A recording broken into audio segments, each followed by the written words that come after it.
I'm going to instruct my Treasury Secretary to label China a currency manipulator, the greatest in the world.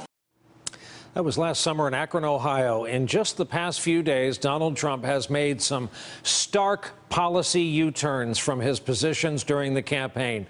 For starters, on NATO, on Russia, if not Putin, on Syria, on China. On that last topic, the Wall Street Journal reported the following today.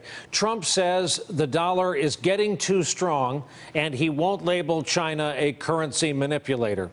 He said this during an interview with the Journal, quote, "I think our dollar is getting too strong, and partially that's my fault because people have confidence in me.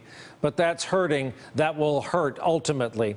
Joining us is our own Stephanie Ruhle, whose background in finance means we often call on her to explain such things to us. Stephanie, in addition to being, I think, the first humble brag in the history of the White House, for all of us who didn't take economics, what does a stronger dollar mean?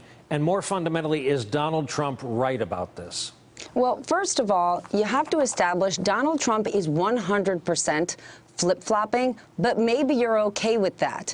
What he had said on the campaign about the strong dollar, about Janet Yellen, about China being a manipulator, he is clearly saying something different now. You might take it as a positive because guess what? It appears that maybe he is looking at things based in fact. So in terms of there being a strong dollar, it's almost as though he likes the idea strong dollar because it sounds good. He loves the word strong.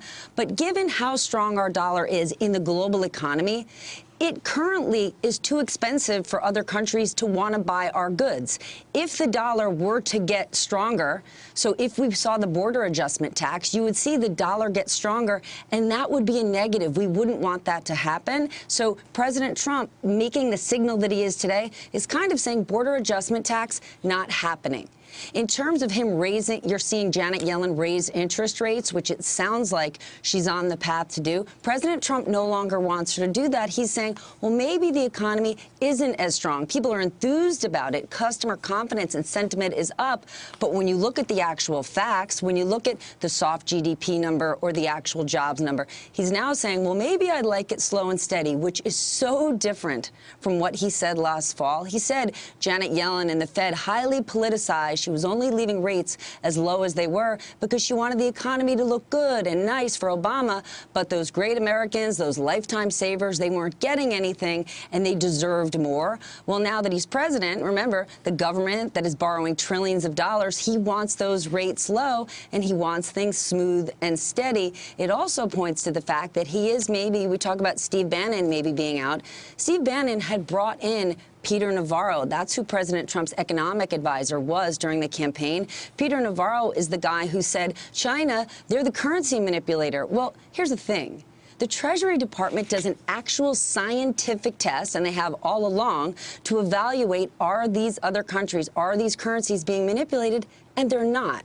So the fact that President Trump is making a turn is a sign that maybe the Peter Navarro, the Stephen Bannons are getting further away from President Trump. Now you want to note who's in charge. Trump is in charge. Jared Kushner may be sitting next to him now, but he was also sitting next to President Trump during the campaign when he made a lot of these claims that didn't make a lot of sense. Hey there, I'm Chris Hayes from MSNBC. Thanks for watching MSNBC on YouTube. If you want to keep up to date with the videos we're putting out, you can click subscribe just below me or click over on this list to see lots of other great videos.